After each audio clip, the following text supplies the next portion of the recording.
Hello, welcome and अस्सलाम वालेकुम friends. मैं हूँ सादून। अरे रज़ीक, ये तुम क्या कर रहे हो? सादून तो मैं हूँ। आई नो, बट मैं सिर्फ प्रोग्राम की रिहर्सल कर रहा था। लेकिन हमारे दोस्त तुम्हें देख रहे हैं और कैमरा ऑन हो चुका है। ये रिहर्सल का टाइम नहीं है। मेरी कैमरा ऑन है। जी कैमरा ऑन है। ओह सॉरी फ्रेंड्स, मैं सादून नहीं हूँ, ये है सादून और मैं हूँ Bunita. And I am Zeek. And this is going to be the best program in Pakistan for kids. क्योंकि इसमें हम लेकर आए हैं बच्चों के माइंड, बॉडी और सोल की ग्रोथ के लिए बहुत ही इंटरेस्टिंग एक्टिविटीज़। और माइंड को शार्प करने के लिए हम करेंगे mind exercise and science experiment. और सीखेंगे नए नए आर्ट एंड क्राफ्ट्स भी। और स्ट्रॉन्ग बॉडी के लिए हम लोग करेंगे एक्सरसाइज। और डाइटेशन अभी हमें बच्चों की खुराक के हवाले से देंगी कुछ अहम मालूमात। सादून, हमेशा की तरह तुम एक सेगमेंट बताना भूल जाते हो। मैं आज कौन सा सेगमेंट भूल गया? ज़ीक का पसंदीदा सेगमेंट, दादी अम्मा की सबक आमूज कहानी। सॉरी ज़ीक। हाँ दोस्तों, हम लोग दादी अम्मा से कहानी भी सुनेंगे। अच्छा, तुम बहुत तेज़ बनते हो। मुझे ये बताओ, गूगल का मतलब क्या है? गूगल का मतलब हाँ, गूगल सबसे बड़ा सर्च इंजन है। वो तो है, मगर इस लफ्ज़ गूगल GOOGLE इसका क्या मतलब है? इसका मतलब गूगल का नहीं आता ज़ीक। पड़ गए ना सोच में। और तुम्हें एक बात बता दूं, गूगल भी तुम जैसे एक बच्चे की ही इजाद है। बच्चे की इजाद? गूगल? नहीं पता था ना? हमें नहीं पता। ज़ीक, तुम ही बता दो। ठीक है, मैं बताता हूँ। दरअसल गूगल लफ्ज़ गूगल से बना है, और शायद आप नहीं जानते कि गूगल एक बच्चे की इजाद है जो कि मशहूर रियाजीदान एडवर्ड का भतीजा था। अगर आप एक के आगे 2 सिफ़र डालते हैं तो वो बन जाता है 100, और अगर आप उसी एक के आगे 3 सिफ़र डालें तो वो बन जाता है 1000। Exactly. Once upon a time दुनिया के सबसे मशहूर रियाजीदान एडवर्ड बैठे हुए थे, और उन्होंने अचानक एक के आगे 100 सिफ़र लगा दिए और फिर सोचने लगे कि जो हिंसा आया है इसका क्या नाम होना चाहिए। एडवर्ड सोच रहे थे कि अचानक उनके नन्हे भतीजे की आवाज़ उनके कान में पड़ी। वो आवाज़ गूगल से मिलती जुलती थी। एडवर्ड ने सोचा, अगर मुझे इस हिंसे का कोई नाम रखना ही है तो मैं इसका नाम गूगल रख देता हूँ। यूँ उन्होंने उस हिंसे का नाम गूगल रख दिया। फिर गूगल कंपनी ने उस लफ्ज़ में थोड़ी सी तब्दीली की और उसका नाम गूगल रख दिया। यानी गूगल का मतलब है आप इस पर करोड़ों अरबों तरह की मालूमात हासिल कर सकते हैं। वाओ! ज़ीक, इतनी इन्फॉर्मेशन देख के तो तुम्हारा पॉपुलर होना बनता ही है। Thank you Saadoon, thank you Bunita. Friends, हम लोगों ने इन्फॉर्मेशन तो बढ़ा ली है, लेकिन अब वक्त हुआ है हमारी फिजिकल स्ट्रेंथ को बढ़ाने का। तो हमारा पहला सेगमेंट है जहां हम करेंगे एक्सरसाइज। भाई हमें करवाएंगे मार्शल आर्ट और सेल्फ डिफेंस की टेक्निक्स।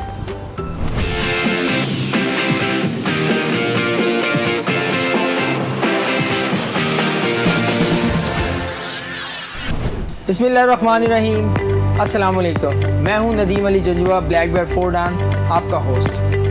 जैसा कि हमने लास्ट प्रोग्राम में जो टेक्निक्स की थी पंचेस, तो आज उससे आगे चलेंगे। अगर हमने पंच किया है तो पंच को हम कैसे परफॉर्म करेंगे और पंच कैसे हिट करेंगे। तो आज हमने सीखना है पंच को अटैक करना। तो सबसे पहले हम फुट वर्किंग सीखेंगे। उसी तरह से पहले स्टार्ट करेंगे चिरियत खींचने और छुब्बी से ना हो। चिरियत खेलेंगे, छुब्बी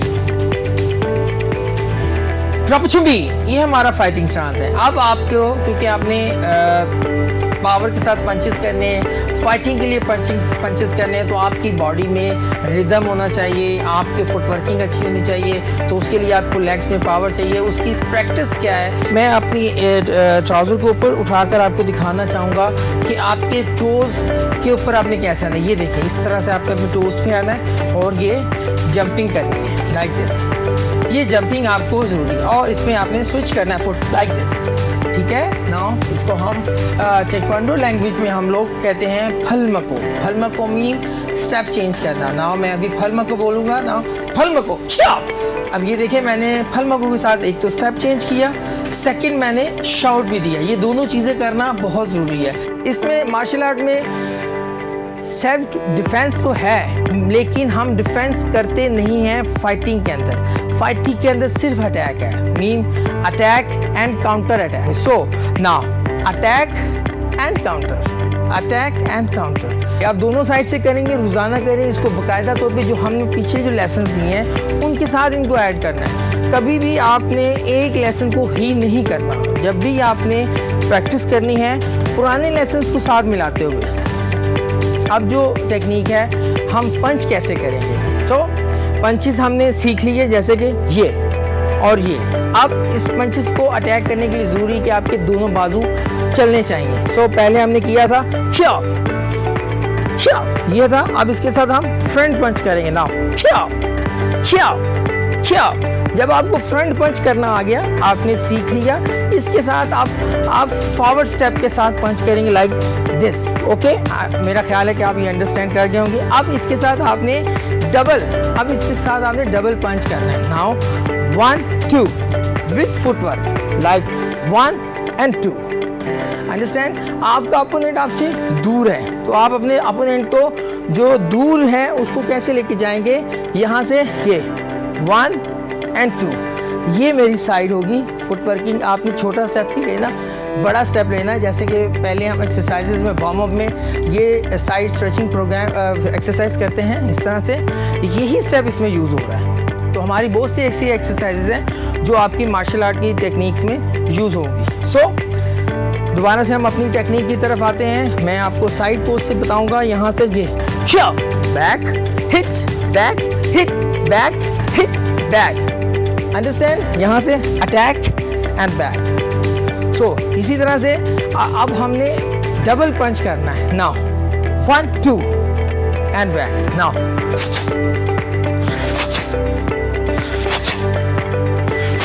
देखिए मैं कितनी रवानी के साथ, स्पीड के साथ, रिदम के साथ अटैक करता हूँ और वापस आ जाता हूँ। Attack and back, attack and back.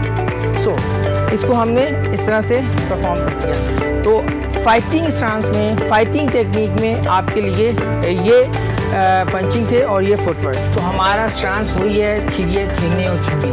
छुंबी से ही सारी चीज़ें आगे स्टार्ट होती हैं। सो इसी तरह से छिड़िए, खेलने, छुंबी।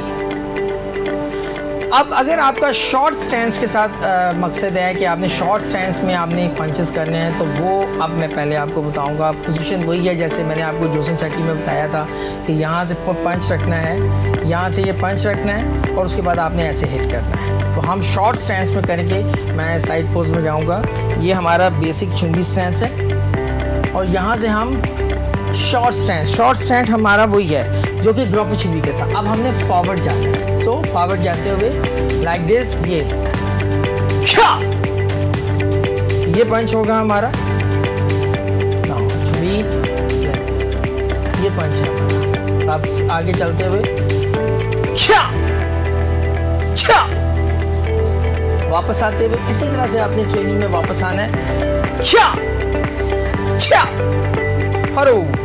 भी तो ये आपकी फुटवर्किंग थी, शॉर्ट फुटवर्किंग। अगर आपने इसके साथ चलना है बिग फुटवर्किंग, जैसे कि पहले मैं आपको एक्सरसाइज बता चुका हूँ, ये साइड फ्रंट स्ट्रेचिंग एक्सरसाइज होती है, इसको अप टू बी कहते हैं, में इसको अप टू बी स्टैंड्स कहते हैं। अब हमने बिग स्टेप के साथ करना है। हमारी टेक्निक वही है पंच करने की। इन मिडल आपके शोल्डर पे अटैक होगा, तो हम कैसे छुरी में खड़े हैं और ये इस तरह से हमने अटैक करना है। और मैं साइड से आपको दिखाना चाहूंगा, ये छुमी। तो ये फुटवर्किंग के साथ हमारा स्ट्रेंथ था। आज जो हमने बॉक्सिंग की या पंचेस की जो ट्रेनिंग की है फुटवर्किंग के साथ, उम्मीद रखता हूँ कि ये आपको बहुत पसंद आई होंगी और इसको बहुत आसानी के साथ आप समझ भी गए होंगे। इसको ट्रेनिंग करें, ज़्यादा से ज़्यादा प्रैक्टिस करें और रोज़ाना पिछली प्रैक्टिस को मिलाते हुए इन प्रैक्टिस को साथ में शामिल रखें ताकि आप मुकम्मल ट्रेनिंग जो आप मार्शल ताइक्वांडो की है उसको लर्न कर सकें।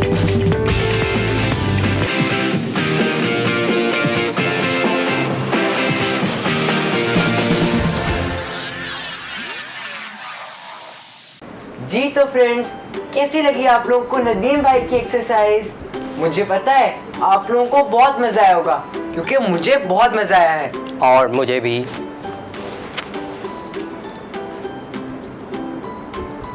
ये तुम लोग क्या खुसर बुसर कर रहे हो? कुछ नहीं। जीक मुझे बताओ, बुनीता क्या कह रही थी? बुनीता बता दूं क्या? बता दो। बुनीता कह रही थी कि किचन की ऊपर वाली कैबिनेट में कुछ चॉकलेट्स पड़ी हैं, वो खाना चाह रही है। वो कह रही है कि मैं उसे चॉकलेट ला दूं। बुनीता प्लीज। तुम लोग झगड़ा मत करो। आई नो जो बच्चे चॉकलेट और कैंडीज़ और जंक फूड खाते हैं, घर का खाना नहीं खाते हैं, उनकी सेहत पर बुरा असर पड़ता है। लेकिन हम डाइटिशियन से पूछेंगे, अगर वो कहेंगी कि कोई फ़र्क नहीं पड़ता तो फिर बुनीता खा सकती है।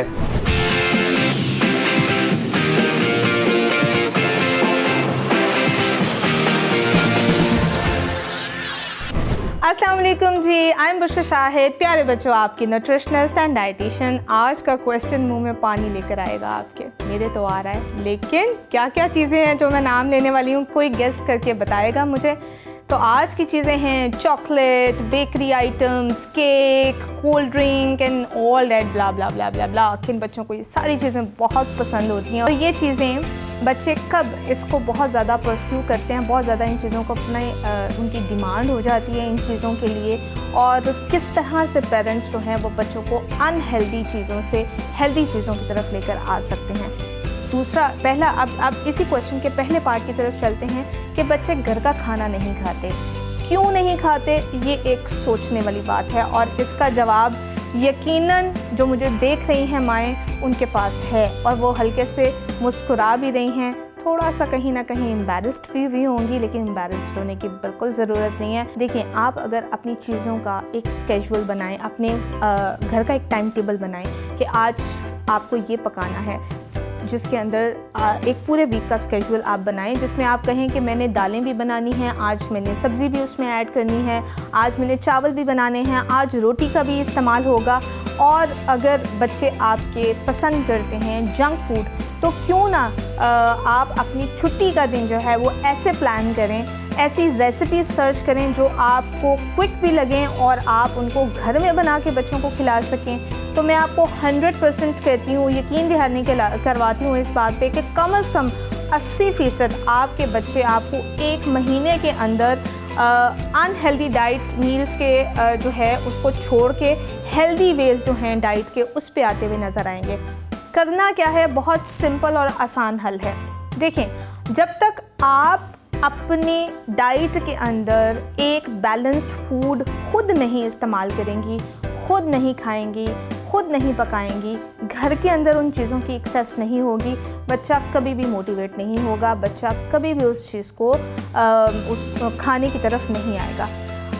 हमने अपने किसी प्रोग्राम में डिस्कस किया था कि बच्चे जो हैं वो हैबिचुअल नहीं होते। एक सर्टन एज पे आके बच्चों के जो हैं वो मूड स्विंग्स हो रहे होते हैं, उनकी चॉइसेस चेंज हो रही होती हैं, वो सब्जियां खाना पसंद नहीं कर रहे होते, वो दालें खाना पसंद नहीं कर रहे होते। तो मैंने उस वक्त भी ये पॉइंट हाईलाइट किया था, मैं आज भी कर रही हूँ कि ये बहुत अच्छा चांस होता है आपके पास 1 साल से 3 साल की उम्र में आप अपने बच्चों को सूप्स की सूरत में, दलिए की सूरत में, दलिए के अंदर सब्जियां डाल के, या फिर सूप्स ऐसे बना के उसको ब्लेंड करके, या फिर सब्जियां बनाकर उनको अच्छा सा स्टीम करके उनको मैश करके आप अपने बच्चों को खिलाएं।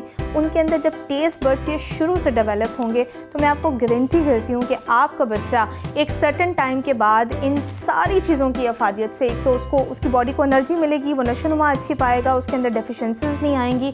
और ये जो मसाइल हैं कि बच्चा सिर्फ चॉकलेट खाता है, चिप्स का पैकेट खाता है, खाना नहीं खाता, घर के खाने पे उसका कोई इंटरेस्ट नहीं है, या हमने बहुत कोशिश कर ली लेकिन आपने कोशिश तब शुरू की जब बच्चा इन सारी चीज़ों के साथ अपनी लाइफ को स्ट्रगल तो नहीं कहना चाहिए, इन सारी चीज़ों के साथ वो अडेप्शन कर चुका है अपनी। सो आज भी आप मेहनत करें, बात सिर्फ मेहनत की है। आज से आप इनिशिएटिव लें कि आप थोड़ा सही, हफ्ते में 2 बार सही आप सब्ज़ी ज़रूर बनाएंगी। आज आप दाल का एडिशन करेंगी लेकिन ज़रूर करेंगी, और सिर्फ वो बच्चे के लिए एम्फसाइज़ नहीं करेंगी बल्कि आप खुद भी जो है वो अपने बच्चे के साथ बैठ के खाएंगी। जब वो आपको एक चीज़ का इस्तेमाल करते हुए देखेगा, पकाते हुए देखेगा, तो उसका भी इंटरेस्ट बढ़ेगा खाने में भी, और वो आपसे शौक़ से पूछेगा कि आज घर में क्या पक रहा है। तो किसी भी ज़िंदगी में कोई भी पॉइंट आपको अचीव करना है वो आपके बच्चों की नशोनुमा से आगे नहीं है। आप जो इतनी मेहनत कर रहे हैं अपने बच्चों के फ्यूचर के लिए, आप स्ट्रगल कर रहे हैं, आपकी अपनी एक सोशल लाइफ है उसको मेंटेन कर रहे हैं, आपकी अपनी बिजनेस लाइन है आप उस पर मेहनत कर रहे हैं, लेकिन क्या फ़ायदा अगर एट द एंड आपका बच्चा सेहतमंद नहीं है, आपका बच्चा बहुत सारी बीमारियों का शिकार है, अल्लाह ना करे, लेकिन आपकी नेग्लिजेंसी या लैक ऑफ टाइम जो आपने अपने बच्चे पे मेहनत करनी थी, वो टाइम अगर आपने अपने आप को संवारने में या अपने बच्चों के फ्यूचर को संवारने के लिए ही बेशक आपने बाहर कदम निकाला, बाहर निकलें, लेकिन फिर वही चीज़ों को ऑर्गेनाइज्ड करें। माँ के ऊपर अल्लाह ताला ने बहुत बड़ी रिस्पॉन्सिबिलिटी डाली है। सो अपने उन सारी रिस्पॉन्सिबिलिटीज़ को लाइन अप कीजिए। Chocolate, candies, biscuit, juices, these are not the solutions. Junk foods are not the solutions. Pizza है, क्यों नहीं, वाई नॉट, घर में बनाने की कोशिश कीजिए।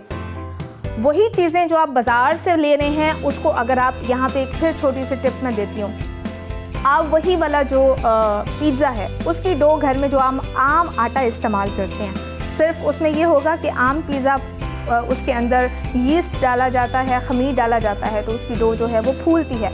आप अपने बच्चे को आम जो गंदम का आटा है उसकी डो के साथ पिज़्ज़ा बना के दीजिए। ज़्यादा से ज़्यादा क्या होगा, वो फूलेगा नहीं, उसकी क्रस्ट पतली होगी, लेकिन मेक श्योर देखें एक चीज़ कितनी आप उसके लिए श्योर होंगे, फॉर श्योर होंगे कि उसके अंदर जो इंग्रेडिएंट आपने यूज़ किए हैं वो आपके हाथों से होके गुजरे हैं, वो हाइजीनिक हैं, वो बच्चों की सेहत पे इफ़ेक्ट नहीं करेंगे।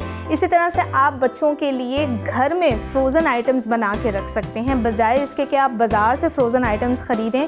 आपको बाज़ार से फ्रोज़न आइटम्स नहीं लेना क्योंकि उसके अंदर प्रिजर्वेटिव्स होते हैं जो बच्चों की हेल्थ के लिए बिल्कुल अच्छे नहीं होते। तो आप क्यों ना छोटी छोटी ऐसी रेसिपीज़ बनाएं जो आप घर में बच्चों को इमीडिएट बना के दे सकें। आप बच्चों को बहुत ज़्यादा फ्राइड आइटम्स की तरफ ना लेकर जाइए, बल्कि आप बच्चों को शैलो फ्राई या फिर अब तो एयर फ्राइज़ आ गए हैं, तो आप बच्चों को फ्राइज़ उसमें बना के दे सकते हैं, आप बच्चों को नगेट उसमें बना के दे सकते हैं, आप बच्चों को घर में बर्गर्स बना के दे सकते हैं जो एटलीस्ट आपके हाथों से तो बने हुए होंगे। कहीं ना कहीं बच्चे की सेहत को वो नुकसान उस तरह से नहीं पहुंचाएंगे जिस तरह से बाज़ार की पैक्ड फूड आइटम्स पहुंचाती हैं या प्रिजर्वेटिव्स या फ्रोज़न फूड्स पहुंचाते हैं। तो आज का मैसेज मेरी माओं को इतना है कि आपकी स्ट्रगल जो है वो उसको साथ सलाम, वो आपके बच्चों के लिए है, लेकिन अगर उसमें से थोड़ा सा टाइम आप ये समझ लें कि आपका सेहतमंद बच्चा कल को जिसके मुस्तकबिल के लिए आप इतनी एफ़र्ट कर रही हैं, इतनी मेहनत कर रही हैं, अगर वो सेहतमंद होगा तो ही किसी मकाम पे जाएगा और आपकी एफ़र्ट जो है वो तभी सुरखरू हो पाएगी। बहुत शुक्रिया। चलिए जाओ। जी तो फ्रेंड्स, आप लोगों ने सुना जो हमारी आपी ने बताया, और आपको पुनीता के नाराज़ होने की वजह भी ठीक से समझ आ गई होगी। फ्रेंड्स यहाँ पे हम लेते हैं एक छोटी सी ब्रेक, आप लोग कहीं मत जाइएगा, मैं और जीक ज़रा पुनीता का मूड सही करते हैं। मिलते हैं बहुत ही छोटी सी ब्रेक के बाद।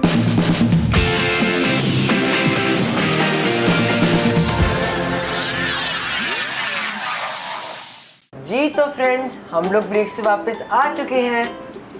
जी हाँ, हम ब्रेक से वापस आ चुके हैं। लेकिन बोनीता का मूड अभी भी ख़राब है।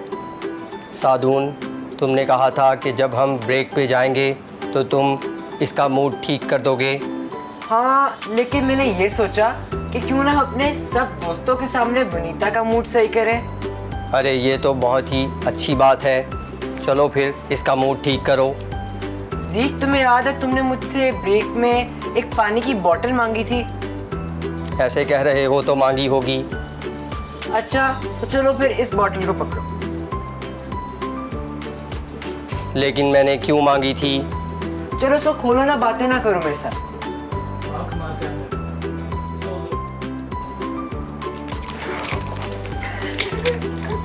अच्छा, बंद कर दो।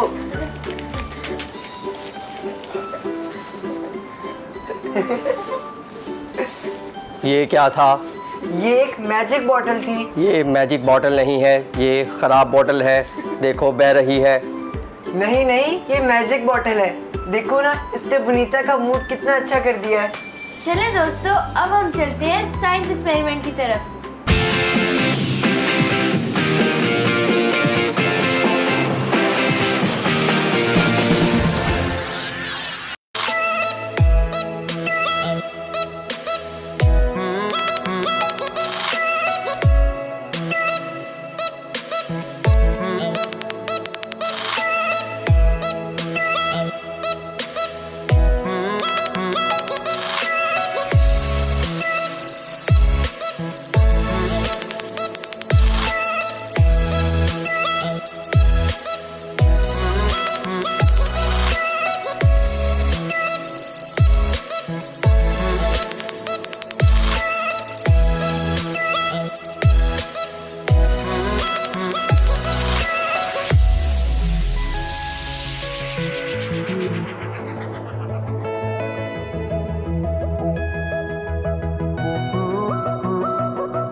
आप लोगों को हमारा एक्सपेरिमेंट बहुत अच्छा लगा होगा।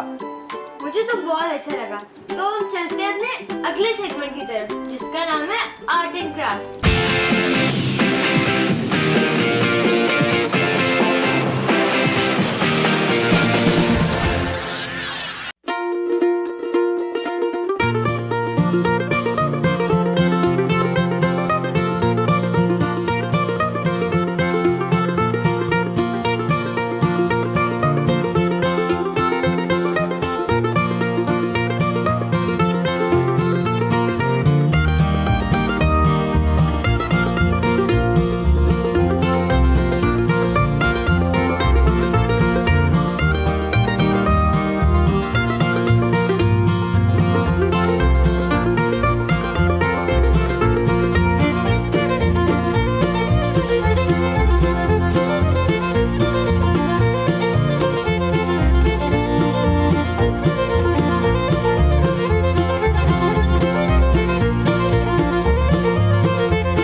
मोनिता, ज़ीक की बर्थडे आने वाली है, क्या तुम उसे ऐसा कार्ड बना कर दोगी?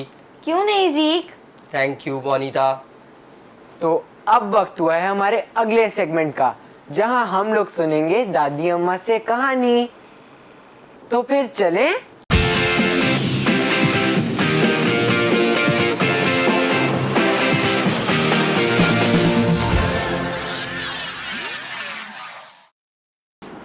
तो दादी अम्मा, आप हमें आज कौन सी कहानी सुनाने वाली हैं? आपने कौन सी सुननी है? बादशाह वाली। अरे बोनीता को तो बादशाह से बहुत मोहब्बत है, बादशाह वाली ही कहानी हमेशा सुननी है। चले मैं सुनाती हूँ। एक बादशाह था, बहुत अच्छा इसलिए कि वो रहमदिल भी था, लोगों का बहुत ख्याल रखता था, अपने लोगों का, और लोगों की फलाह व बहबूद के लिए बहुत काम करता था। तो लोग उससे बहुत खुश थे। जाहिर है कि मुल्क में कहीं बहुत अच्छा निज़ाम होता है, कहीं नहीं भी होता है। तो उसके एक इलाके में कुछ लोग आए वहाँ से, और उन्होंने बादशाह सलामत को कहा कि बादशाह सलामत,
फ़ौरन तो कोई भी नहीं आया, वो भी कई घंटे बाद आया, और आके उसने भी वही स्टोरी सुनाई कि जी वहाँ पर कूड़ा है और वो बहुत बुरा लग रहा है, तो अगर उसको हटा दिया जाए तो ज़रा अच्छा हो जाएगा, लोग भी खुश हो जाएंगे। फिर तो बादशाह को मुतमईन हो जाना चाहिए था। नहीं, बादशाह ने कहा कि तीसरे वज़ीर का इंतज़ार करते हैं और फिर इसके बारे में सोचते हैं कि क्या करना है। आई थिंक तीसरा वज़ीर सबसे मिचोर होगा जो बादशाह उसी का इंतज़ार कर रहा था। ये तो अभी कहानी में ट्विस्ट है या नहीं है, देखे ना, सुने ना। तो जनाब इंतज़ार करते रहे, रात हो गई, बहुत देर हो गई। आई थिंक तीसरा वज़ीर महल का रास्ता भूल गया होगा। नहीं बेटा, या फिर वो बाहर कुछ इंटरटेन कर रहा होगा, इसीलिए वो लेट नाइट तक नहीं आया। अरे नहीं, ऐसा कुछ नहीं, वो जिम्मेदार वज़ीर था, वो रास्ता भूला नहीं था बल्कि वो काम कर रहा था। बहुत थका हुआ आया वो, उसके कपड़े भी सब गंदे हुए थे और बहुत ज़्यादा थकन थी उसके लहजे में भी। बादशाह सलामत ने पूछा कि तुम इतनी देर में क्यों आए हो और तुमने अपनी हालत क्या बनाई हुई है? तो वज़ीर ने कहा कि बादशाह सलामत, मुझे जो देर हुई उसकी वजह ये थी कि उस सड़क पे कचरा पड़ा हुआ था बहुत ज़्यादा। पहले उसने अच्छे से मुआयना किया होगा। जी बिल्कुल, उसने मुआयना किया और उसे एहसास हुआ कि ये एक चीज़ जो है ये बदनुमा बना रही है सड़क को। तो उसने बड़ी मेहनत से बहुत वक्त लगा के उसको बेटा साफ़ किया। और उसके बाद उसने कहा कि बादशाह सलामत, मुझे पास ही ये एक गठरी भी मिली है, तो मैं आपकी खिदमत में पेश करता हूँ। क्या वो गठरी भी कचरे की गठरी थी? नहीं बेटा, उसने जब बादशाह सलामत को गठरी दी तो बादशाह सलामत ने कहा कि मैंने ही ये रखवाई थी और इसको खोल के देखो, ये तुम्हारा इनाम है। उसने खोल के देखा तो उस गठरी में हीरे जवाहरात थे। उसके तो मज़े हो गए। हाँ, और बादशाह सलामत ने ये कहा कि जो लोग काहिल और सुस्त होते हैं और जो काम नहीं करना चाहते, किसी बाकी दोनों वज़ीरों ने यही किया ना कि उन्होंने आके तो ये तो बता दिया कि वहाँ पे कचरा था, उनमें से किसी ने साफ तो नहीं किया, एक्सक्यूजेस पेश करते रहे। बिल्कुल, वो जो गलत बंदा होता है ना, वो हर चीज़ में लेम एक्सक्यूजेस देगा कि ये चीज़ इसलिए नहीं हुई क्योंकि यूँ था वो था। तो बादशाह सलामत उस तीसरे वज़ीर से बहुत खुश हुए कि भाई तुमने तो बहुत अच्छा काम किया है। अब वो जो दूसरे दो वज़ीर थे वो पहले तो बड़े खुश थे कि बादशाह ने डांटा है। अब उन्हें जब पता चला कि इसके नसीब में तो ये इनाम था तो वो बड़े दिल में परेशान हुए। उन्होंने कहा काश हमने भी ये किया होता तो ये इनाम हमको मिल जाता। लेकिन बादशाह सलामत ने कहा कि देखो, हर मसले का कोई ना कोई हल होता है और जो उस मसले को हल करता है इसका मतलब वो चीज़ों को ठीक करना चाहता है। तो इसने ये कोशिश की और इसने ये काम करके दिखाया। तो हमें क्या सबक मिला बच्चों? हमें ये सबक मिला कि जो मेहनत करता है उसे उसका फल ज़रूर मिलता है। बेशक। हमें बिला वजह के एक्सक्यूजेस नहीं देने चाहिए। हमें मसलों का हल तलाश करना चाहिए। बेशक। हमारे बहुत बड़े बड़े इदारे इसलिए फ्लॉप हो रहे हैं क्योंकि वहाँ पर पहले दो वज़ीरों जैसे बहुत सारे लोग मौजूद हैं। हमें तीसरे वज़ीर को फॉलो करना चाहिए। बेशक। हमें बेशक। अच्छी चीज़ों को फॉलो करना चाहिए। ज़ीक को आपकी कहानी बहुत पसंद आई और मुझे यकीन है मेरे फ्रेंड्स को भी बहुत ज़्यादा पसंद आई होगी। जी हाँ, तो फ्रेंड्स, मुझे तो दादी अम्मा की कहानी बहुत अच्छी लगी। आप लोगों को कैसी लगी? और अगर कोई प्रॉब्लम हो तो आप लोगों ने सिर्फ शिकायत नहीं करते रहना, बल्कि आगे बढ़ के उस प्रॉब्लम का सलूशन निकालना है और उसको ठीक करने की पूरी कोशिश करनी है। और ये भी बताइएगा कि नेक्स्ट टाइम आप दादी अम्मा से कौन सी कहानी सुनना चाहेंगे।